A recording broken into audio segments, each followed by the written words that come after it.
Okay, so welcome everyone to SEMSOC's first talk of Easter term. Thank you for taking the time out of exams to come and join the talk here with Dr. Griffin, and thank you to Dr. Griffin as well for agreeing to join us. So I'll let Dr. Griffin introduce himself in a second, but this talk's basically just a little overview about getting involved in sports and exercise medicine at university from a doctor that's involved primarily in Rugby Union, I believe, but also has some interest in Chelsea Football Club and is also doing a part-time PhD at the moment. So an interesting perspective on that as well. So Dr. Griffin, if you want to give us a quick.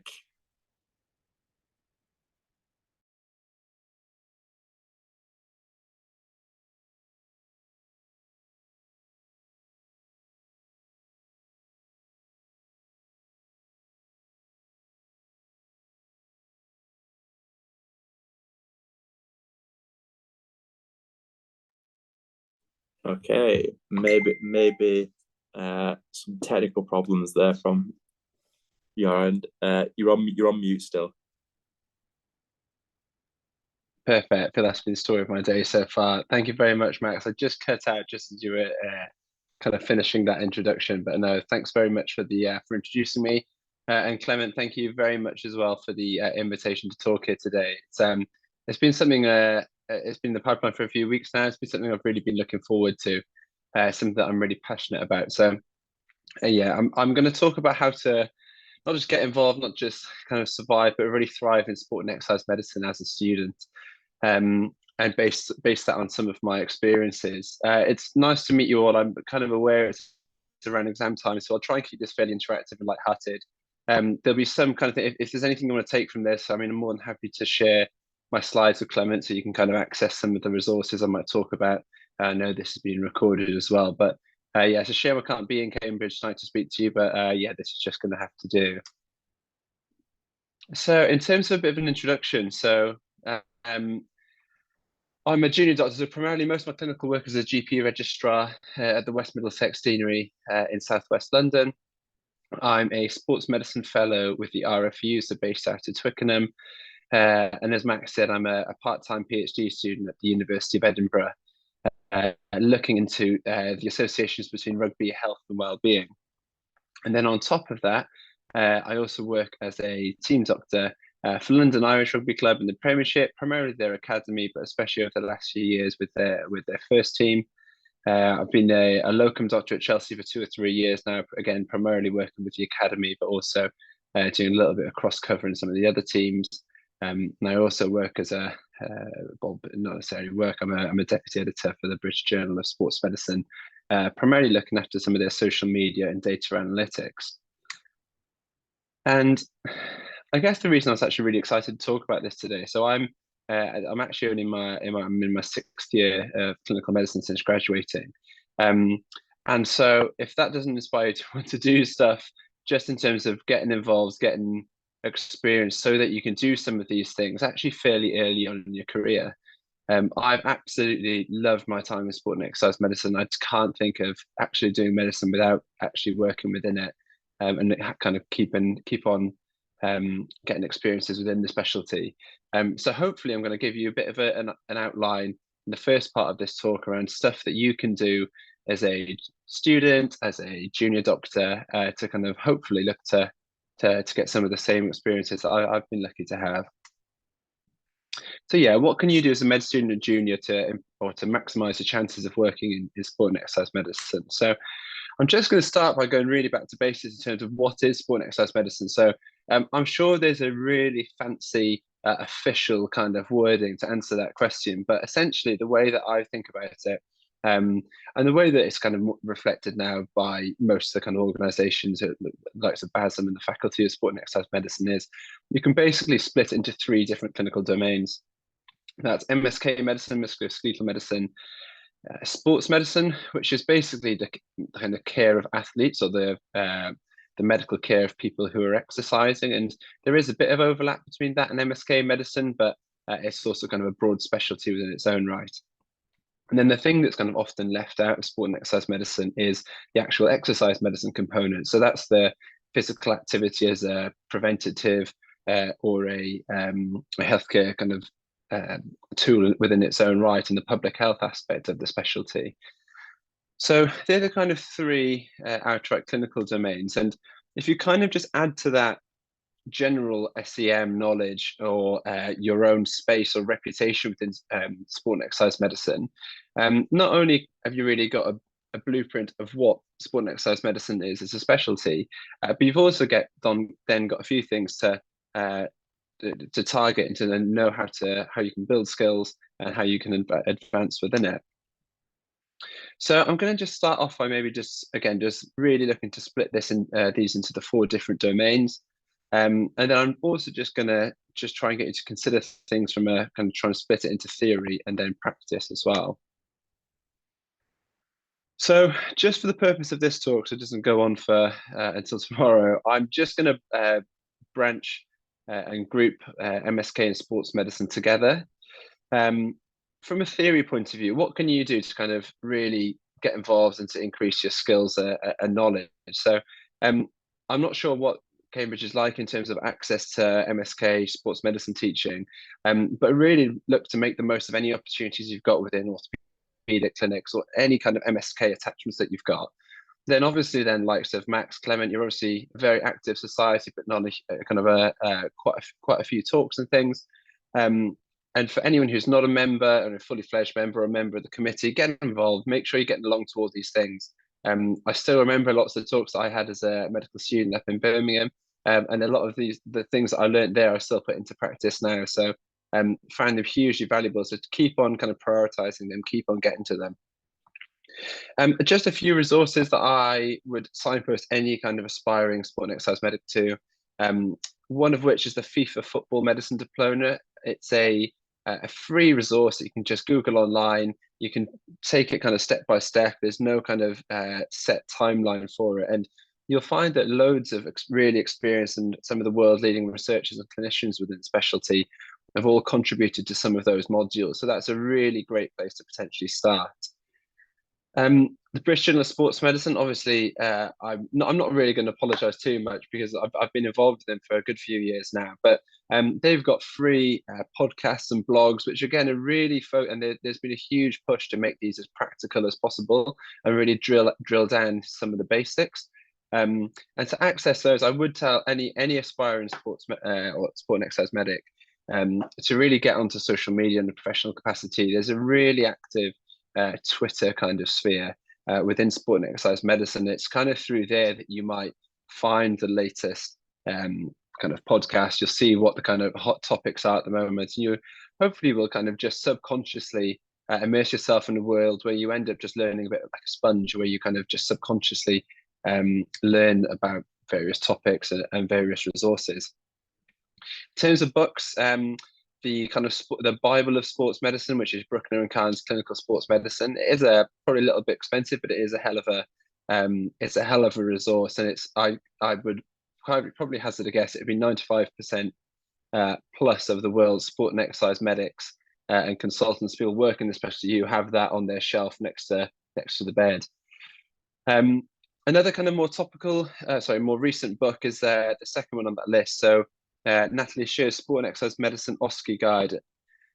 That's probably only out in the last year or two, but it does a really nice job of breaking things down into different topic areas, real clinical focus. Will tell you the kind of the key things to focus on from history, the examination, and as well as kind of really nails down the kind of investigations and brief management principles as well. So definitely have a look at that if it's something you're interested in. I think you'll find it really valuable. Then concerning the practice of this, so one of the things that was always said to me, especially because I was a pretty keen med student, was just first of all concentrate on becoming a good doctor.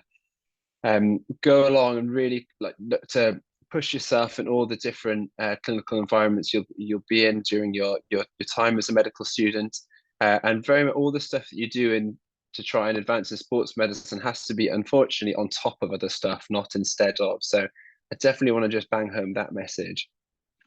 Once you've got that kind of nailed down, then what opportunities have you got to progress from an MSK and sports medicine point of view? So I think, and I'll come on to it a bit later, I think breadth is just so important. So with working within, especially sports medicine, you're going to be dealing with medical emergencies dealing with things that are pointing the wrong way. So places like A&E Recess are just great for this kind of thing: shoulder dislocations, ankle fracture, dislocations.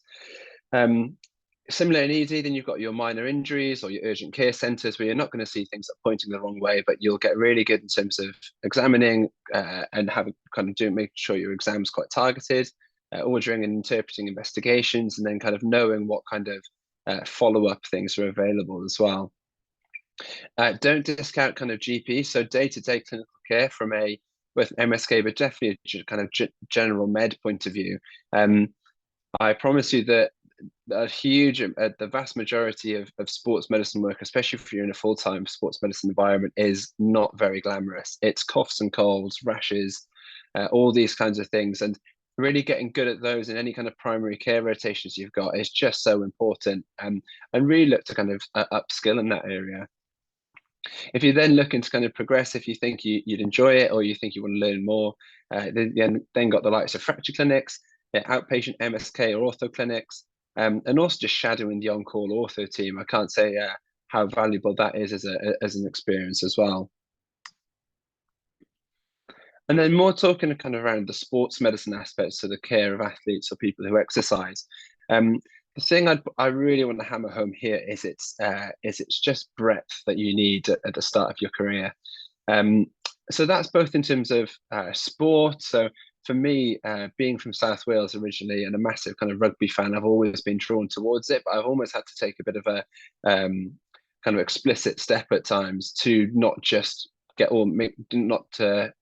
sure all my experiences are within rugby. So I definitely think getting breadth in terms of sport, be that a kind of a team sport, a contact team sport, be that individual sports, be that kind of endurance sports, all these kinds of things are just so important. It's definitely appealing to want to be pitch side in an elite sports environment, and it definitely is a buzz. But again, just trying to get breadth in terms of the kind of as to what level of resources are available. So, I mean, for instance, working pitch side in a Premiership rugby game, you've probably got 4 or 5 doctors available with kind of working, and you've got a set of paramedics. They've got 2 sets of paramedics, multiple physios per team, which is absolutely wonderful and a great working environment. But you can get just as much experience being in a medical tent for a Tough Mudder, a marathon, any of these kinds of things. And it's good to learn in those settings as well and to get experience within it. So definitely don't kind of honeypot just towards what you think might be quite sexy and attractive. I definitely make sure you're quite explicit in looking for a variety of experiences. I think it's quite important to also look for breadth in terms of the actual population you're looking after. So children, adolescents, disabled athletes, veterans, masters athletes, all these people, and you'll find yourself as just a much more rounded clinician once you've worked across them all. And you're also able to take some things, especially some of the softer skills from certain environments, and put them into others. So that can be a bit of a unique selling point for yourselves as well. And then again, I've kind of touched on the really sexy stuff being being as a medical student, pitch side, helping out when there's lots of TV cameras and flashing lights. But there's a huge amount you can learn. If not, I think it's actually the most valuable learning environment is being around on clinic and admin days at various, and definitely within a club sport. You'll find you get to know the athletes, the coaches, the other medical staff a lot better. And actually, being pitch side in rugby anyway, football's a bit different at the top level just because of the amount of fixtures, but a huge amount of actual day-to-day is the actual clinic and admin stuff, which I promise you aren't quite as glamorous. So I would just really hammer home, just really look to prioritize breadth in terms of experiences. In terms of exercise medicine stuff, it's not something I'm hugely experienced in, but I'm more than happy to signpost to a few various kind of resources and give you a few ideas of how you can progress this to really give yourself a really broad and rounded SEM CV. So in terms of theory, I don't know if you've heard of the Moving Medicine website. So I think it was only launched 2 or 3 years ago by the Faculty of Sport and Exercise Medicine, and it basically it's guides for patients with various conditions. So they'll have a physical activity guide for people with diabetes, heart disease, renal failure, all these kinds of things. And it's really, really interactive, really patient facing. So if you want to learn any more about it, I definitely kind of signpost you to that resource. Something that I don't know if it's covered that much at Cambridge. I don't know if any if you have got experience in this, then please feel free to kind of jump in. But something that's really quite fashionable is motivational interviewing, and there's often a lot of online courses on. There's also things like books and in-person kind of conferences on this as well. And it's basically it's a slightly different type of consultation that looks to empower the individual to kind of and empower them to change various lifestyle kind of things. So something for you, maybe from a sports medicine point of view, to look into if it sounds of interest, but actually a lot of the skills you learn through doing that, you can apply to your kind of normal medical life as well. So we'd definitely maybe say have a little look to see if that's of interest. In terms of gaining experience in here, then and what you can do in practice to kind of enhance your CV or to get involved. One of the things that I did is, and I would definitely encourage you to, is to lobby your medical school to incorporate physical activity into the curriculum. A really worthwhile endeavour. It's really not covered well at all across the UK, despite various kind of national schemes. So if you can make a difference locally, that's only going to look great on your CV, and also introduce you to a huge amount of really cool people working in that sphere. Similarly, you might find local contacts or local mentors who can tell you about some local physical activity schemes or research as well that you can kind of get involved with. So we've covered three of the kind of clinical domains, and the fourth one is a bit more, but you could argue it's wishy-washy, but I actually think it's really important. So that's just generally building a sport and exercise medicine CV and enhancing your reputation within it. So there's a few things that you can do to kind of progress in this domain. It's probably not as relevant to you guys because I'm assuming that you all intercalate anyway as part of the degree, but that's something that for most students is an option. There's quite a few sport and exercise medicine, sport and exercise science courses out there now. I would definitely recommend that you make the most of it. Those of you who haven't been on your elective, really look to make that sport and exercise medicine focused and to gain, again, a really broad experience. The elective supervisor I did 4 weeks over in the North Island, New Zealand, and then went to Sydney for a few weeks. And I'm still in touch now with my electives, my sport and exercise medicine consultant supervisors over there, one of whom, when I was helping a little bit in terms of the England women's rugby team going over to New Zealand, and was an amazing contact and really helped out there. And then my Australian supervisor, who still now will reach out occasionally if there's an Australian touring team and she needs help, or if there's opportunities, will reach out to me there. So that's only because I really threw myself in and really made an effort to make the most of my elective over there. 2 words probably to say in terms of that summarize how you can really progress around in this domain, and that's just showing up. That's kind of not just physically going to various SEM or kind of contributing to your own local SEM society, building local connections, kind of helping Max and Clement in organising events, but attending conferences. What I used to do, just because obviously one of the barriers is cost, was I used to volunteer to pack the delegate bags or write or cover the conference on social media. And the ones really that are great are the USEMS, which is obviously the National Umbrella Sport and Exercise Medicine Society conference, BASM, which is kind of every autumn, which is a 2-day conference, and they've generally got pretty good student rates and often will be quite happy to give free tickets in exchange for a bit of help. And then Isokinetic every year as well, which is in London, end of this month actually. So again, opportunities to get involved there if it might be kind of interest. And then not just physically, but also, as I mentioned with social media, there's a huge amount that happens online. And there's a really vibrant sport and exercise medicine community on Twitter and LinkedIn. So I would just really recommend that you get on there in a professional capacity and just kind of absorb some of the kind of the resources that fly around there and expose yourself to some of those discussions. So what I tried to do just for this talk was to split my journey so far into kind of med school, foundation program. I took 3 years out after finishing F2 to kind of do some of to gain some of the experience that I mentioned at the start, and then now I'm in general practice training as well as a registrar. So I guess probably I imagine everyone here is I didn't ask, sorry, Max and Clement. I'm assuming everybody here are med students, so I kind of focus on the first two parts of my journey, which were med school and FY1 and FY2. So what should I do? So just I just kind of thought I'd make a list in case some of these resonate with you and you think might be something of interest. So as I've said, organised attended conferences, elective. I ran various regional, national SEM societies and organised events. Shadowed a huge amount and gained a real kind of breadth in terms of shadowing. What I describe as what I did at medical school is I basically said yes to everything, which stood me in good stead, and just basically show up to as much as I could. Then my kind of priorities in foundation program was just get good clinically to begin with, and then as I kind of got a bit more comfortable, try and be a bit more focused, and still kind of try to say yes to everything and get myself out there. But obviously, then when you're working, it's a little bit more difficult because you've got a rota and life to consider as well.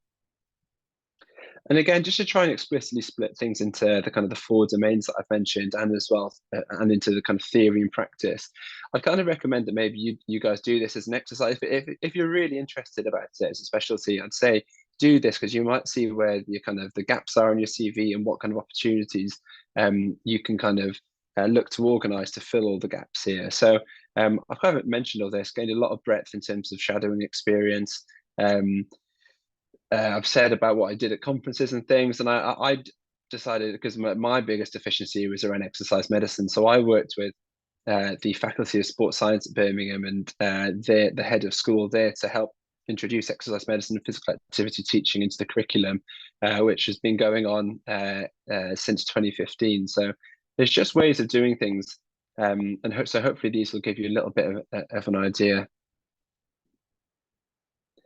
Right, some general tips. So I've covered the kind of four domains of sports medicine that I would definitely encourage you to think about, but just some general tips. So these are kind of two quotes. I'll let you read them in your own time, but two quotes that really resonate with me and I think are really important to pass on to other students. So the first one is within sports medicine, even if you're young, even I don't know if it's first, second, third years listening to this, if it's a specialty that appeals to you, embrace it, really be enthusiastic about it. And the second quote is something that I often find, because I often have medical students shadow me now, or every kind of few weeks I'll have someone who will contact me for either some advice or asking for some shadowing and things, and I'm more than happy to help where possible. But one thing that annoys me, and maybe something that I used to do, was I was quite apologetic for being just a medical student, and I think you really kind of have to change that narrative. So, and I'm sure that as medics you're generally taught to be pretty self-deprecating, not to take yourself too seriously, but embrace it. I absolutely promise you that you will have either a personal, professional, clinical, academic skill that will add value to the sport and exercise medicine world if you want to go for it. So don't apologize for being just a med student. You are absolutely nothing of that ilk. You are a medical student, and you have a set of skills that can provide and add value to different environments. So if it's something you're interested in, absolutely go for it and don't apologize. Something from a slightly more practical general point now, which is really embrace and learn from the multidisciplinary team. I don't know how many people on this call are in their clinical years, but obviously the MDT is banded around all kinds of different wards and different medical settings. I'd say it's way more of a thing in sport and exercise medicine than it is in most other specialties. And you could probably argue that I think the term that they're generally moving towards in sports medicine is more interdisciplinary as opposed to multidisciplinary, which just highlights the degree of kind of collaboration. And you can use that to your advantage when you're young, maybe be that as a student or a junior. So I learned most of my MSK skills from physios, sports therapists, osteopaths, who just are wonderful and generally have more skill and a bit more time to kind of teach you as well. emergency care skills from paramedics and nurses, again, can only kind of recommend them as a source of learning.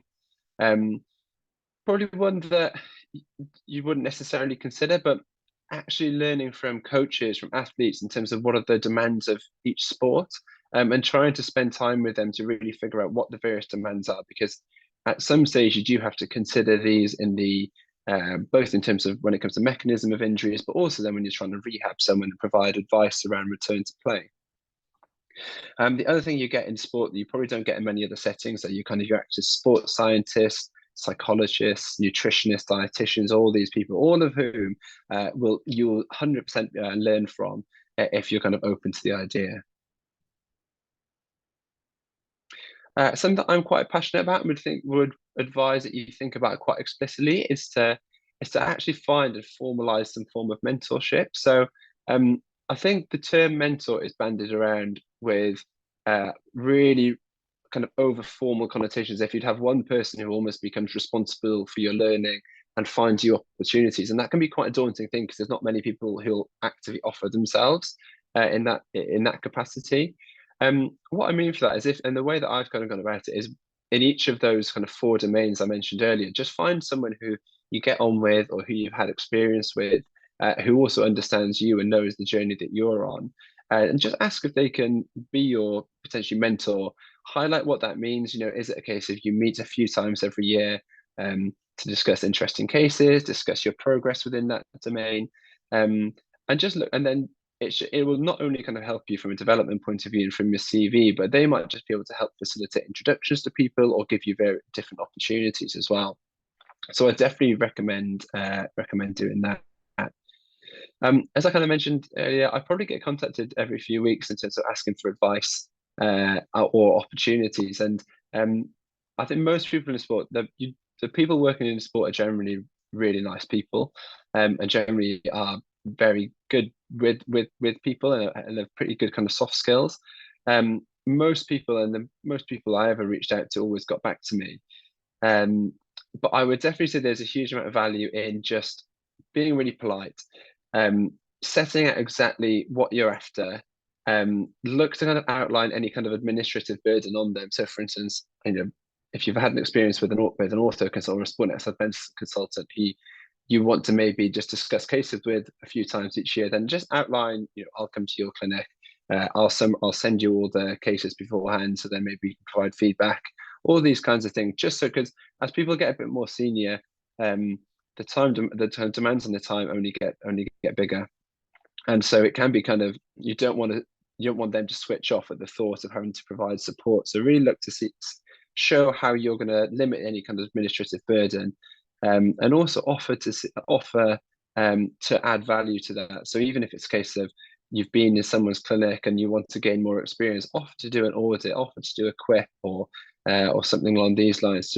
and show how you can add value to that setting. So just to finish on the first part of my talk, so yeah, how to thrive in sport and exercise medicine. What are the main take-homes? So one is just being an enthusiast. Absolutely, if it's something that's of interest to you, go for it. There's plenty of opportunities to get involved and to add value within it. I'd say lose lose any kind of self-deprecating thoughts that you have. Kind of show up, be present, and back yourself to add value, because I promise that you will. Look for broad experiences, both in terms of sport itself, but also the actual medical settings and the athletes that you'd be looking after. Something that's touched upon a lot in these kind of talks is just be a good person and leave your ego at the door within sports medicine. So it's a really small world. It's an unbelievably rewarding environment to work in, but it is also really challenging. And you will find that sometimes it's easy to and some people, I think that the tendency is, maybe if you're working at a world leading establishment, is that you can become maybe a little bit cocky or cocksure. And there's plenty of anecdotes of people really getting caught out in the kind of sports environment because of that kind of behavior. So I say go in with a kind of a learning attitude, wanting to learn more and to contribute, and you'll get far more from it, and you'll be accepted within it a lot easier. In terms of what you can do at your stage of training, so consider sport and exercise medicine as a kind of 3 distinct clinical domains, and then also consider that fourth kind of general SEM, CV, and reputation. And then once you've got those 4 together, think about how you can progress in each, and maybe put together a bit of a 1, 2, 3 year plan or 5 year plan in terms of how you're going to pad those things out, to kind of so you stand apart from other people at your stage of training. Right, I'm aware I can't see anyone either that I've just spoken for, I don't know how long now, probably about half an hour. But Clement, Max, I don't know, I'm more than happy to kind of take a few questions now before we move on to some MSK stuff, if that's useful. Yeah, we tend to normally do questions at the end, but I mean, it's not a set thing. If anyone does have any questions, I know while people are thinking, one that I'd saved to ask is with the work that you do with the clubs that you work with in like the sports medicine capacity, I guess you put it into. What are like the unique roles of your jobs, your job as a doctor compared to other members of the team looking after these athletes?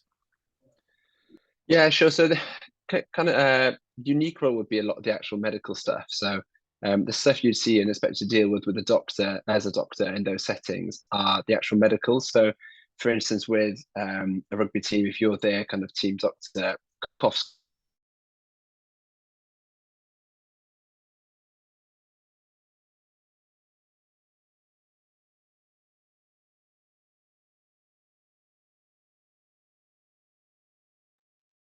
If there aren't any Sorry, questions. I'm not sure. Did I cut out there? Yeah, you did. Sorry, apologies. Okay. Unique. Sorry, I think it's just not my evening for signal. Sorry, just as a brief one before, but I'm more than happy to take questions at the end as well. Unique roles would be a lot of the gen med stuff. So physios are wonderful from an MSK point of view, but we'll definitely direct anything medical over to you as the doctor. So stuff you deal with, again, it touches on, I think, which is why I think it's so important to have good general primary care or kind of acute skills. So dealing with coughs, colds, rashes, all these kinds of things, weird and wonderful gen med stuff. That's kind of your bread and butter and what you'd be expected to deal with. The other thing, which is why I think it's so important to get breadth in terms of clinical experience, is the real boring stuff. So a lot of things around governance, admin, a lot of those medical things around cardiac screening, checking trauma bags, all these things would generally fall on the doctor to do. So if you've never seen some of these processes in action by the time you qualify, or at the time where you're going to start working in it, you're always going to be a little bit behind. So I do think it's really important for that reason to get experience with the kind of day-to-day clinic stuff. So yeah, they're probably two of the things that jump to mind. The other thing is, as most doctors in sport and exercise medicine will scan, so we'll have an ultrasound qualification now. So generally in some environments, there'll be the MSK assessment will be primarily done by the physio or osteopath therapist, etc. But they might defer to you then for a scan. So I hope that answers your question, Max, in terms of what kind of unique roles are and how you might differ from other members of the team. Yeah, answer my question. If anyone else has any other questions at this point, speak now or hold your peace for the next 20 minutes. Right. Do you want me to crack on there for the second part of the talk? Hopefully, perfect. A bit more clinical. Yeah. All righty. So, I'm just going to touch now, and this is going to be a little bit interactive. So, what I might do, if it works for everyone on the call, is as we go through this, I might just get you to put your cameras on or something, and we'll bounce a few ideas back and forth, so it's quite interactive. So, acute MSK injuries in sport, and we're just going to touch upon kind of their assessment and management. So the one thing I don't want to really go into a huge amount of depth on is ankles that point in the wrong way, kind of knees where you've got again stuff that just looks like it shouldn't have happened. I guess with a fair few things in medicine, actually, the more severe it is, almost the easier it is to manage. You have a very set process when it comes to these things. So when an ankle, for instance, is pointing the wrong way, you generally stick to your A to E approach. And for those of you that are probably a bit further along in your clinical journeys, You'll all be familiar with the A to E approach that you'll do on the wards. It's slightly different in sport because obviously you've got to consider the traumatic element of it. There's considerations in terms of C-spine and things as well. But essentially, you always go in with an A to E approach. You always consider neurovascular function in these cases where something's pointing the wrong way. Generally, the athlete will become your friend quite quickly if you give them good analgesia. So things like Entonox and Penthrox. You want to, again, there's something that's generalizable to most kind of joints and injuries, severe injuries, splinting, plus minus a reduction is appropriate. And obviously making sure you've got consent and things for those and it's indicated. And then kind of finishing off with a good, thorough secondary survey and then a safe transfer for definitive management then. So yeah, that's a bit of a whistle-stop tour in terms of really severe MSK injuries, but I'm hopefully going to just, what I'd like to do is maybe just talk a little bit about MSK injuries on the pitch and things that you know straight away aren't necessarily going to be a package and get them to A&E kind of job. So if you're feeling that way inclined and it works for you, if you're not kind of in a public space or whatever, does some of you just want to shout out how the on-pitch setting is actually might be a bit different from your kind of traditional hospital or clinic-based medicine? And where I'm putting you on a spot on a Tuesday evening, but I'm hoping this will get you guys involved. Sorry to be greedy with the time, but I guess the first thing that comes to mind for me is like the environment that you're in. Clinics and hospitals are very much a controlled environment, generally clean, depending on the quality of hospital, and you can kind of expect what's going on. Whereas I guess on the pitch, it's a little bit different in terms of whether things still going on around you. Like generally, maybe other people getting involved in the care. Yeah, 100%. Yeah, so some of the things I got there in terms of cleanliness, definitely a thing. When you're kind of cold, wet, shivering, muddy, then it's definitely different. Who else can I see on my screen? Grace Cherry. I don't know if Yes. the camera's on. Yeah. So like lack of privacy, like you can't expose everything to like analyze how some things look. Yeah, 100%. Yeah. I don't know if anyone else wants to kind of shout out a few things. I'll try and Clement, things like the tools you have access to. So, for example, in the hospital/clinic, you'd have access to X-rays or whatever you can use. Whereas on pitch, you have to go by what the player is saying, what you've seen, and go based off that. Yeah, 100%. And yeah, you're absolutely spot on. And the other thing that can be quite difficult is generally in hospital, you're going to get honest answers from players or from patients. You might find in sport, let's say you're in a cup final, the player really doesn't want to come off. So actually, you're actually trying to battle against a non-compliant patient, as it were.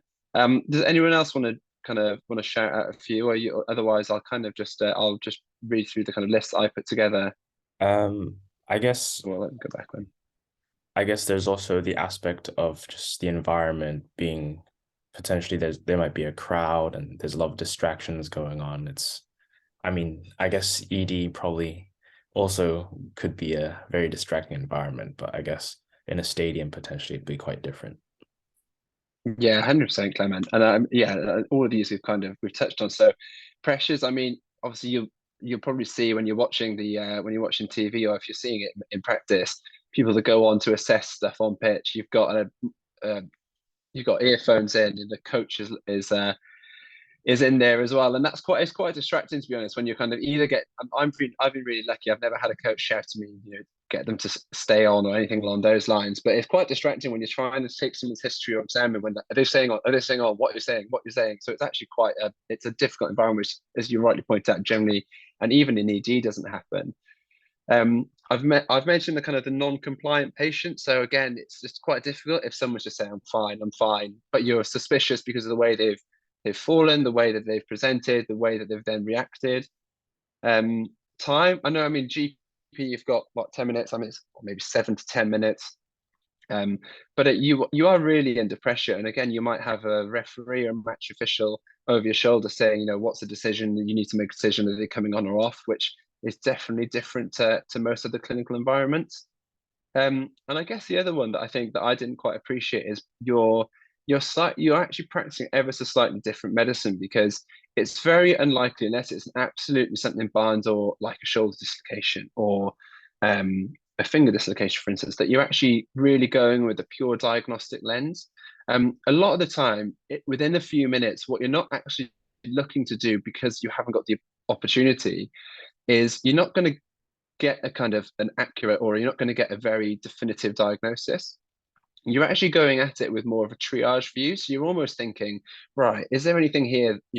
And we'll go on to how you can actually do the assessment, but you're more working towards, right, I need to rule out that there's nothing significant, find out roughly what it is, and then almost working back from, right, can I convince myself that they meet certain criteria, that they're safe to continue and aren't going to put them at harm. So it's definitely slightly different from that point of view, in that you are generally haven't quite got all the clinical information that you would have the time to get in other clinical environments.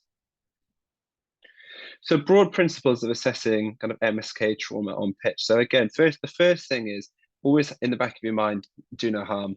The way that I approach it is, every person you go onto the pitch, you want to reassure yourself that there's nothing from the quick history that you take or that you can find on examination that would mean that they need to come off, because it wouldn't be safe for them to continue.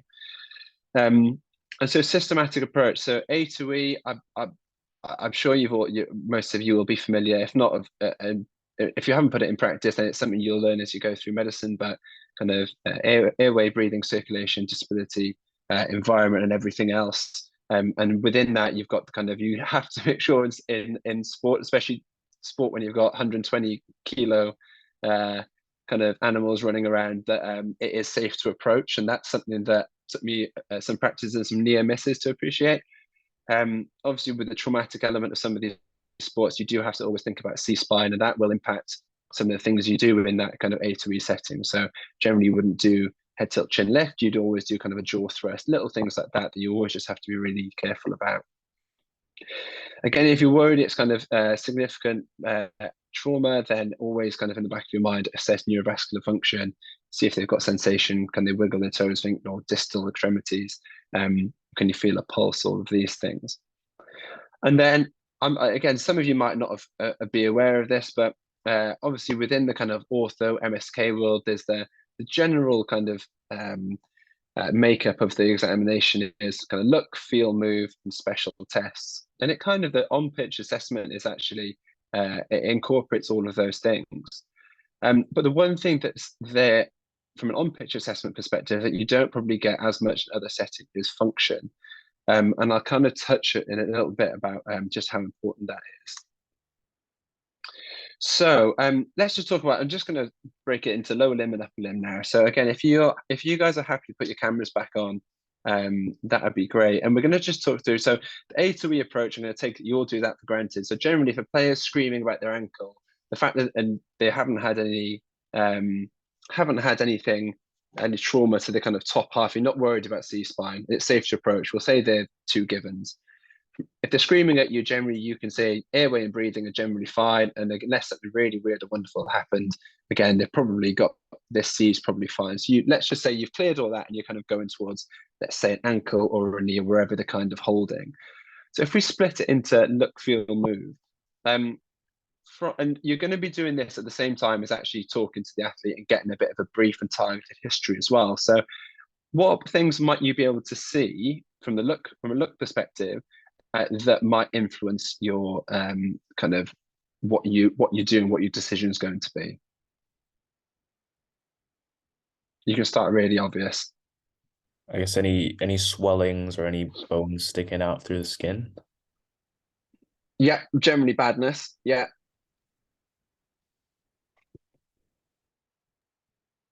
If it looks like the foot itself, it's like it's out of place.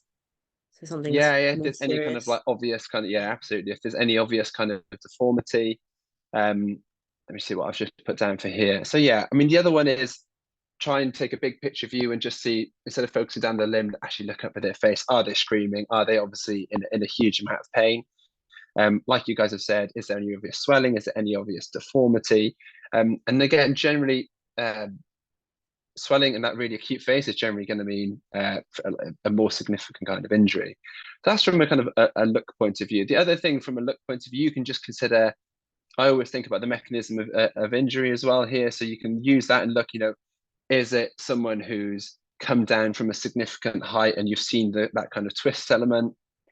From an ankle point of view, is there an element of, okay, they twist their ankle, but you think their foot might have been caught in a bit of external rotation, which is potentially going to make more kind of bring in the possibility that it's a syndesmosis injury as well?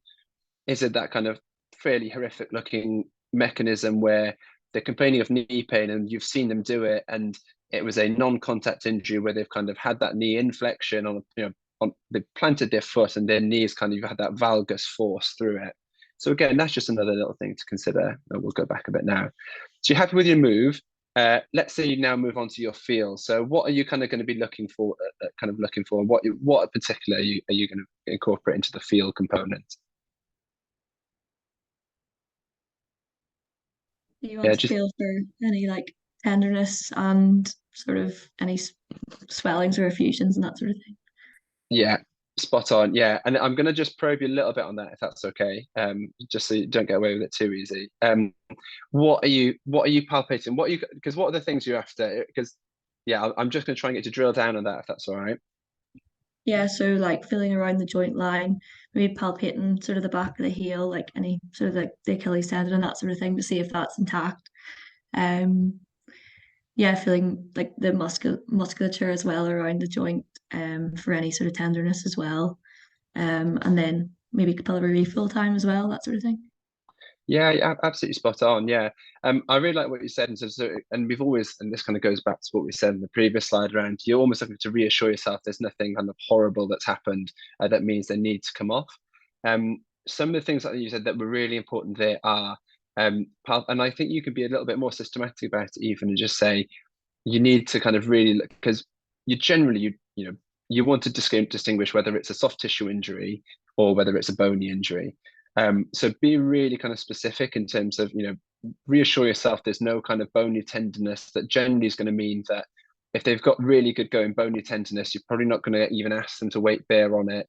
And you might even need to think about kind of extricating them and splinting them, that kind of thing. So almost, and obviously I'm not sure what stage kind of you guys are. Most of you, or some of you, will have heard of the Ottawa ankle rules. If you're worried about a twisted ankle on pitch, this is something that you do in ED. And it's something you can just Google, but it's in the picture there, where on pitch you can do you can go through the Ottawa ankle rules on pitch. You can kind of palpate all the various bony points, the malleoli, base of fifth met, your navicular on pitch, and then if you're happy with that, then progress to looking to see if you can clear them from a walking perspective. So be really kind of specific in terms of looking to differentiate if there's bony tenderness, which is going to make you a bit more worried, or if there's any kind of if they're more tender over the soft tissue structures. And then you're absolutely like kind of spot on, Aisling, just around the kind of the cap refill time. Always just consider, the neurovascular status, pulse, sensation, kind of wiggle things as well. But I'll do that from, so that's feel kind of almost covered. If we kind of look to finish then on move, so again, fairly broad, but what kind of things are you going to look for within that domain if you're looking to clear a player, and how might you go about it? Yes, assessing range of motion, so checking flexion, like plantar flexion, dorsiflexion, inversion, eversion, seeing there's pain on those movements, and seeing how much pain there is and how much motion there is compared to the other foot as well. Yeah, absolutely. Yeah, 100%. So one of the things, you're absolutely looking for range, and I guess just to take that maybe a little step further, and the way you can almost do it as a progressive thing is see what their kind of active range is, see what you can get them to do, then see it. And again, it's we're obviously talking about the ankle here with eversion, inversion, all those kinds of things, but it's relevant for any joint basically. You want to get the active range of movement in kind of whatever joint it is. Kind of then passive, you can look to put more force and to see if that kind of recreates anything, or if you get any positive findings from kind of if you try and put them into more flexion, if they're limited, does that create any pain, etc., or awareness? And then also you can then also, as part of this test for kind of resisted strength. So you really get them to resist against you to see if they can produce good force through that joint as well. So yeah, you're spot on in terms of looking to see what the range of motion is like and then kind of building in then what their kind of strength output is as well. And then again, you kind of have to be, I mean, if we'd like to talk, let's talk knees and ankles. So special tests, it's not like an OSCE where you kind of go around the bed and you're like just demonstrating to the examiner like, oh yeah, now I'm doing this, now I'm doing that. You kind of just have to go for your kind of, you have to pick based on the history and what you found so far and think, right, what do I really need to do here? For knee, an obvious one would be based on the thing I mentioned, the situation I mentioned earlier, non-contact injury, valgus force, you're thinking, oh, is this an ACL? So you might not necessarily get them to do like a test, or even a McMurray sometime on the pitch. You're going to want to do an anterior draw or a Lachman's test here. So you're really looking for tests that are going to answer your question. Is a positive? If I find a positive sign here, is that going to influence my decision? So in that setting where they've got a good going anterior, or they've got a positive Lachman's or anterior draw, yes, that's going to change your decision. You're going to take them off because you're worried about their ACL and things. So special tests have their place, but you just have to be really targeted. Right, so let's say that you're happy from your look, feel, move special tests that there aren't any red flags that would warrant them coming off kind of immediately. I'll give you a clue kind of that the next stage is function, but let's just talk about ankles to begin with. So does anyone want to kind of hazard, or if you were in this situation where you're pretty happy, there's no obvious deformity, no massive obvious swelling, they're not in a huge amount of pain, no bony tenderness, they've got good strength and range in their ankle, and the special tests you've done in anterior draw, tailor tuck,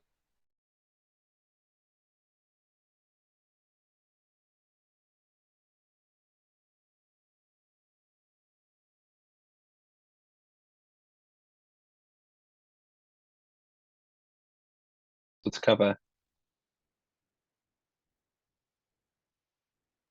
You just cut off the anterior draw.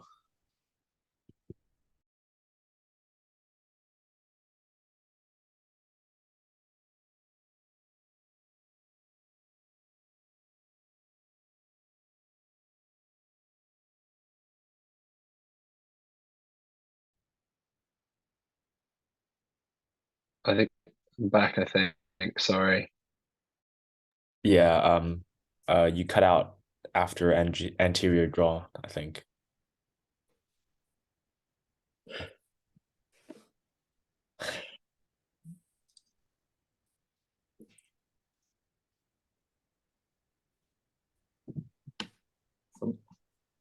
Sorry, Max. So you getting? Can you hear me? You're the only face I can see at the moment. Yeah, we I think you're in and out at the moment. Cleventon, I would just say you cut off at around anterior draw. The last thing you were saying, I think you were talking for like a minute maybe afterwards, but you were frozen. Apologies. Right. So yeah. So if I pick up from where I left off, you're happy in terms of special tests. It's an ankle. Everything else has been pretty happy. Do you guys just want to shout a few things that you might ask a player or a patient to do in front of you that's going to give you some reassurance? Let's talk about ankles to begin with.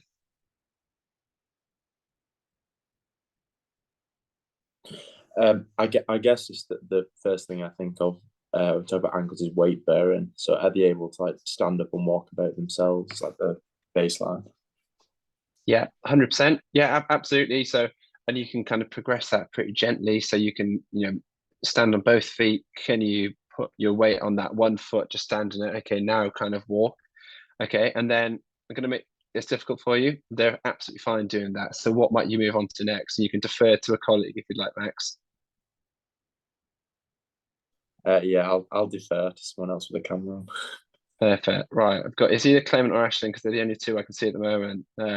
Please jump in, guys, if you want to. If you got the answers, yeah. So I've got. I mean, I'm not really too sure what you come after sort of walking and weight bearing, but I know like if you're feeling around the joint and you're not feeling any obvious sort of fracture points or anything like that, like I guess that's reassurance as well, like before you ask them to weight bear. Yeah, 100%. Yeah, and I guess I'll try and ask this in a different way. So, what are you ideally? Let's say you've got an ankle injury. What well, let's say that, so I'll tell you my criteria. So my criteria is generally, if a player can't hop on that one leg in multiple directions, so kind of do like a star hop where you go forward and backwards, side to side, diagonally. If they can't do that on that one leg, then generally I'm not going to let them play, because I would consider that to be, especially in a cutting sport or an agility sport like rugby, football, badminton, any of these things, because I think it's going to just increase the risk of either worse injury to that site, or they're going to end up compensating up the kinetic chain. So if that's my clearance criteria, how might I get towards that in kind of a safe way? And that's work your way back from kind of a star hop or a multi-directional hop. Like going on their toes, checking whether they can go on their toes, go on their heels, see whether they can do one leg bounce movement, but also whether they can do one leg but lower their bodies down as well, and see how much bounce they have and compare that to the other side. I guess keep going to see where they kind of hit their limit. Yeah, absolutely. And kind of you're hoping that they don't hit the limit, you can kind of clear them and let them crack on. Yeah, you're absolutely spot on. So generally, once you've hit that weight bear, then it's just around putting them through like a progressive protocol in terms of activity. So I'll just share with you generally what I would do. So it's kind of exactly like you said, Gitano, it's walking first, then you kind of, and the way that I do it is pick a movement and get them to do it on both first, and then to take that second, the support one away, and see if they can do that on a single leg. So I do a double leg heel raise, see how they are with that. Single leg heel raise, you can get them to do that a few times. You can then get them to do a double leg pogo jump, to short, sharp little jumps if they've passed the, and all these things get a little bit more, they go from double leg to single leg, but they also become a bit more progressive in terms of the actual kind of demand. So they become a bit more explosive and more agility focused. So yeah, heel raise to a hop, and then finishing off with that multi-directional hop as well. And based on that, if we say that's the ankle, how might that differ a little bit for the knee? Does it like think of kind of sport specific or movement patterns that you might be able to test for the knee?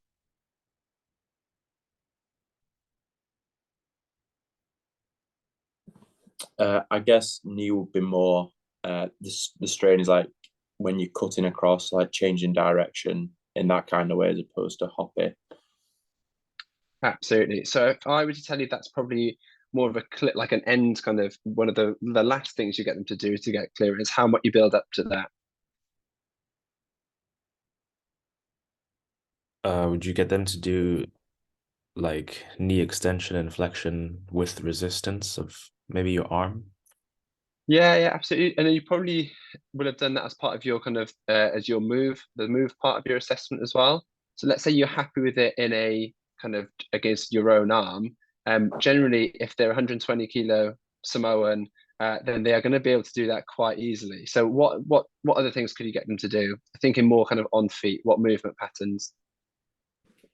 I guess. Sorry, go on. Sorry, go on, Max. No, go. I guess at that point, like we were saying earlier, you just gradually progress upwards. So they've done that. They can weight bear, start them on some basic movements like a squat, and then move on to more progressions of that, harder and harder. Yeah, absolutely spot on. So, and it literally, it's just something that, and again, it just gives you way more reassurance, and it just provides that kind of template and protocol for you to use that just reassures you, reassures the player, and reassures the coaches that they're going to be able to stay on. So walk, single leg squat, normal squat to begin with, single leg squat, and again, let's see what kind of depth they're getting, how controlled they are. And then squat jump, so that explosive kind of component to it, and then you can finish it off by getting them to do a little run and cut as well. So yeah, so that's kind of what I'd use for lower limb. In the interest of time, it's probably more relevant for lower limb than it is upper limb, especially in terms of function. So I'll scooch over that. And just kind of, I know we've touched on this a little bit. So again, if you want to just shout out what are the kind of criteria you'd want someone to meet in order to allow them to play on, what kind of things you're looking forward to. So Ashing, from your point of view, I know you've said around palpation. So I'm guessing your criteria is going to be that they haven't got any bony tenderness, they haven't got a gap in their Achilles, they haven't got any gross anatomical defect. Is that fair? Fine. Okay, cool. So So yeah, so that would be absolutely one of my criteria. Clement, you kind of mentioned around kind of maybe if you think about the moves. So for me, it's they need to have full range and full power within all kind of degrees of range of motion.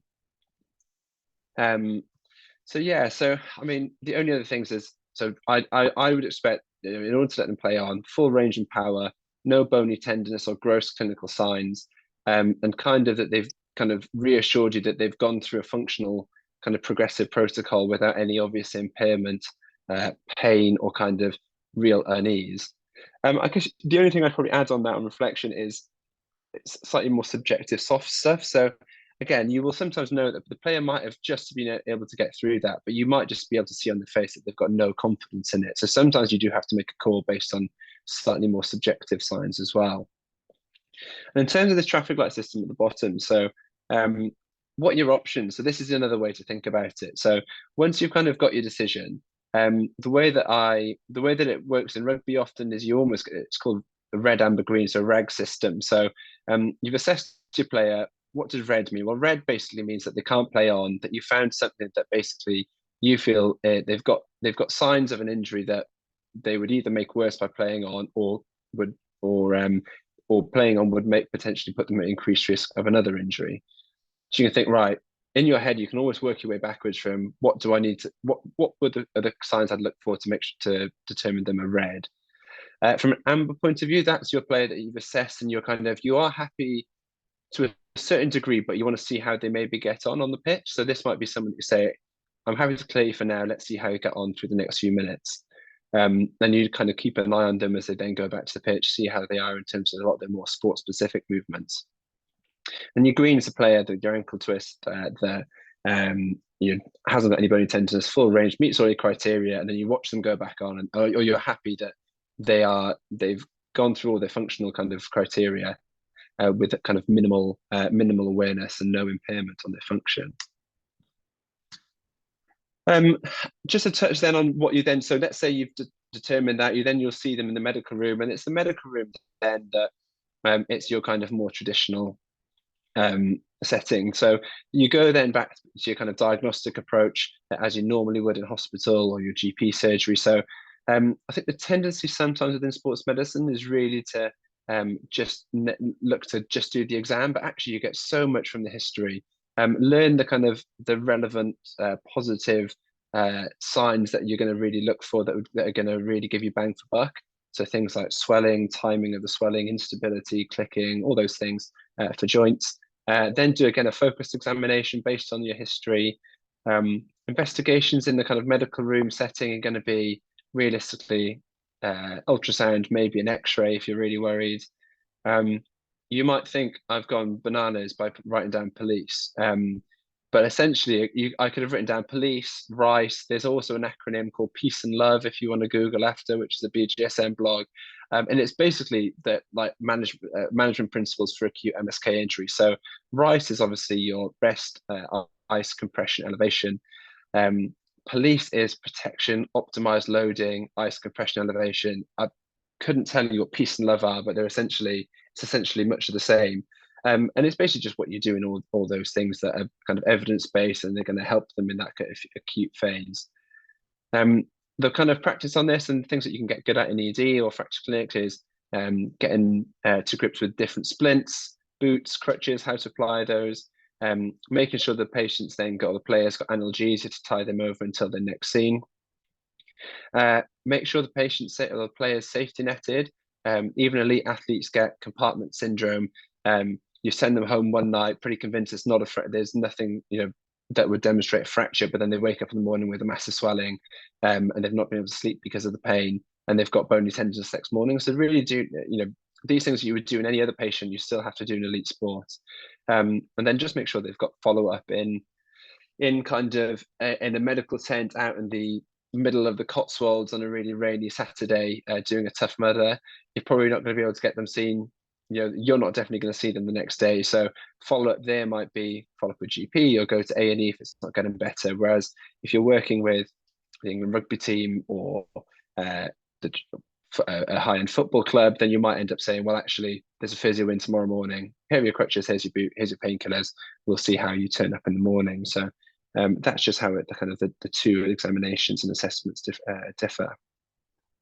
Right, God, I'm aware it's nearly 8:10. I can't even blame the my internet for that much of a delay. But yeah, in terms of what you guys can do is get comfortable, get really comfortable, get good at doing MSK examinations, learn what a MCL laxity looks like, learn how to assess an ankle. So then when you get it done thoroughly in your own time, you can then get better at doing it quickly. Have a little think in your head when it comes to time around what your kind of pitch side MSK process and protocol is going to look like. And as I said, really embrace working with different members of the multidisciplinary team, and yeah, look to get a breadth of experience in that setting. I'm aware it's exam season, it's 8:10 for anyone who's not eaten, so you'll all have, I'm sure, bigger and better things to do than ask me questions. My email address is on the screen and my Twitter handle is as well. It's been a pleasure talking to you all. I hope it's been useful in some way. There's been a few things that have resonated with you, or that you've been able to take and maybe you may be able to apply over the next few years. Yeah, I wish you all the best in your exams, and hopefully see you around the sports medicine circuit sometime over the next few years. Yeah. Oh, do you want to go, Marshall? Yeah. Thank you so much, Dr. Griffin, for taking the time to delivering this talk. It was really helpful, and I hope everybody also found it very educational. If you want, are you happy for me to send out the slides if anybody asks for them? Yeah, absolutely, no bother on my part. Yeah, sure. So you can, I'll put the link to my email in the chat. If anybody wants the slides, I can send them out. One other thing I would like to say is, SEMSOC is looking for new committee members next year, and if you fill in the Google form, I've also put that in the chat below. And yeah, the deadline, I believe, is early June, and then we'll be hosting hustings in June as well, but timing to be confirmed. Yeah, thank you very much for attending. Yeah, thank you. Feel free for participants to leave, like Dr. Griffin said. We understand you're all very busy people. But yeah, I'd like to say thank you to Dr. Griffin as well. And just echoing what Clement said about the committee positions, it's a fantastic committee to be a part of. Everyone's very supportive, and it's lots of fun getting to host talks like this, to speak to excellent speakers such as Dr. Griffin, who we have here today. Thank you to Dr. Griffin for coming along. I especially liked your breaking down of sports medicine into like the 3 or 4 components. I've not seen that before. I think it's definitely a useful way of looking at it. Does anyone have any specific questions they'd like to ask before we get off? Okay. Well, thank you again. Oh, sorry, would I be able to ask a quick question? Thanks, Dr. Griffin. I'm a medical student in my 4th year at Glasgow, and I've had a couple of match day sort of experiences, just kind of shadowing, and one of the sort of subjects of conversations that came up just from as a medical student working in these environments is like how much sort of what we can actually do unsupervised. So I was just wondering, like, you know, if there's anything for us to look out for as a medical student, you know, potentially going to work out in these environments, that, you know, we need to be careful that we don't do too much, or you know, because my main sport is ice hockey, so I know a lot of ice hockey teams don't really have this sort of medical provision and the funding for it, and a lot of the times I get asked questions as a medical student that I'm not sure I'm qualified enough to answer. So I don't know if you have any questions about that, any thoughts about that? It's a difficult one. It's not just when you're a med student, to be honest. It happens because you always want to get involved, and even kind of when you're in F1, I mean, you can't prescribe until you're in F2 anyway. So you might go along to these things and, oh, there's a doctor here, blah blah blah. You just have to be really firm. That's one of the things, and just say I haven't. You know, you can always blame indemnity and all these things. That I'm not sure to give medical advice regarding that. I think the only thing you can do is be really firm in terms of what you are and what you aren't willing to do, and that will continue with you as you go through your clinical practice. There's stuff that I would be willing to do now that I definitely wasn't when I was working clinically pitch side 2 or 3 years ago. So you just have to constantly evaluate what your skills, competency are, not work outside of those, and be really firm with people. Generally, I think there is probably a tendency as well to look for the most, not look for the most unsupervised, so you can almost, so you can say that you've done those kinds of things, but actually, as I kind of said, like trying to find a supportive environment where you've got mentorship, where you can examine someone's knee, get someone who's got a bit more experience than you to then examine you after it, and then you can compare findings and you can go back. I think that's actually way more valuable than being in settings where you are going to be unsupervised, let alone ice hockey when you've got sharp things floating around. So I mean, I would definitely say, all environments are really valuable. Just be very firm in terms of what you are and aren't willing to do. And yeah, just especially to begin with, just look to get as much kind of supervision as you kind of physically can. Thank you.